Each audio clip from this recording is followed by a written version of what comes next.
کہ خراسان سے نکلنے والی جماعت کا تعلق امام مہدی کی نصرت سے ہوگا۔ ایک اور روایت میں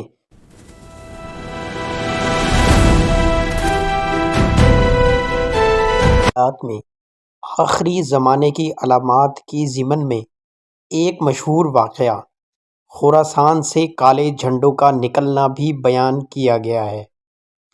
بہت سی احادیث میں اس کا ذکر آیا ہے اور بعض علماء اسے امام مہدی کے ظہور سے پہلے پیش آنے والے واقعات میں شمار کرتے ہیں۔ یہی وجہ ہے کہ تاریخ اور دینی حلقوں میں اس موضوع پر ہمیشہ بحث ہوتی رہتی ہے۔ سب سے پہلے یہ سمجھنا ضروری ہے کہ خراسان دراصل ایک قدیم اسلامی خطہ تھا۔ قدیم زمانے میں خراسان میں درج ذیل علاقے شامل تھے، جن میں موجودہ ایران کا مشرقی حصہ، افغانستان، ترکمانستان، ازبکستان، تاجکستان اور پاکستان کے بعض شمالی علاقے بھی شامل ہیں۔ اسی وجہ سے جب احادیث میں خراسان سے آنے والے لشکر کا ذکر ہوتا ہے تو اس سے مراد ایک وسیع جغرافیائی علاقہ ہو سکتا ہے۔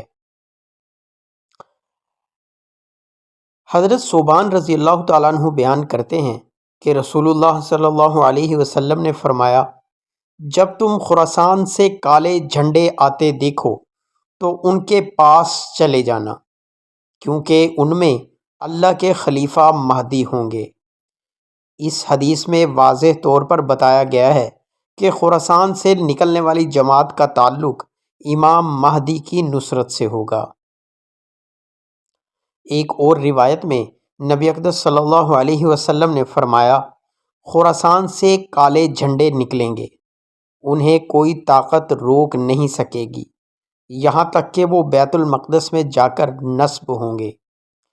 اس روایت کے مطابق یہ لشکر مسلسل فتوحات حاصل کرتا ہوا بیت المقدس تک پہنچے گا۔ کئی علماء کے مطابق خراسان کے کالے جھنڈے امام مہدی کے ظہور کی تمہید ہوں گے۔ اسلامی روایات کے مطابق ترتیب کچھ اس طرح بیان کی جاتی ہے کہ دنیا میں ظلم اور فتنہ بڑھ جائے گا۔ خراسان سے ایک لشکر کالے جھنڈوں کے ساتھ اٹھے گا۔ یہ لشکر ظالم حکومتوں سے جنگ کرے گا، آخرکار امام مہدی کی بیعت کرے گا اور پھر امام مہدی کی قیادت میں انصاف کا نظام قائم ہوگا۔ اسلامی تاریخ میں ایک اہم واقعہ عباسی خلافت کا قیام ہے۔ 750 عیسوی میں ابو مسلم خراسانی کی قیادت میں خراسان سے ایک تحریک اٹھی جس نے اموی خلافت کے خلاف بغاوت کی۔ اس تحریک کا نشان بھی کالا جھنڈا تھا۔ اسی وجہ سے بعض مورخین کہتے ہیں خراسان کے کالے جھنڈوں والی روایت اسی انقلاب کی طرف اشارہ کرتی ہے، جبکہ دوسرے علماء کہتے ہیں کہ اصل پیشن گوئی آخری زمانہ میں پوری ہوگی۔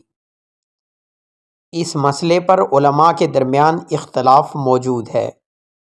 پہلی رائے، کچھ علماء کہتے ہیں یہ واقعہ امام مہدی کے ظہور سے پہلے ہوگا۔ دوسری رائے کے مطابق یہ پیشن گوئی عباسی انقلاب میں پوری ہو چکی ہے۔ کچھ محققین کا کہنا ہے ان احادیث میں کئی ضعیف یا کمزور ہیں، اس لیے ان کی قطعی تشریح مشکل ہے۔ کالے جھنڈے کو بعض علماء نے انقلاب اور مزاحمت کی علامت بھی قرار دیا ہے۔ اس کا مطلب یہ بھی لیا جاتا ہے کہ ایک بڑی اسلامی تحریک ظلم کے خلاف اٹھے گی اور حق کی سربلندی شروع ہو جائے گی۔ آج کے دور میں بعض گروہ خراسان کے کالے جھنڈوں کی احادیث کو اپنے مقاصد کے لیے استعمال کرتے ہیں۔ علماء اس بارے میں خبردار کرتے ہیں کہ ہر کالے جھنڈے والی تحریک کو دینی پیشن گوئی سمجھ لینا درست نہیں، اس معاملے میں محتاط رہنا ضروری ہے۔ خراسان سے کالے جھنڈوں کا ذکر اسلامی روایات میں ضرور ملتا ہے، لیکن اس کی مکمل اور قطعی تشریح کے بارے میں علماء کے درمیان اختلاف بھی موجود ہے۔ کچھ لوگ اسے امام مہدی کے ظہور کی نشانی سمجھتے ہیں، جبکہ کچھ اسے عباسی خلافت کے قیام سے جوڑتے ہیں۔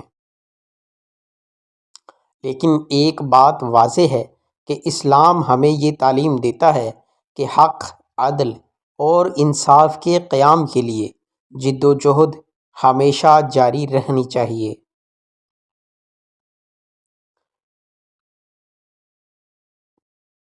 دوستو، آج کی ہماری ویڈیو تھی خراسان سے اٹھنے والے کالے جھنڈوں کے بارے میں احادیث نبوی کیا کہتی ہیں۔ اس پر آج ہم نے تفصیل سے بات کی، اس امید کے ساتھ کہ آج کی ویڈیو بھی آپ کو پسند آئی ہوگی۔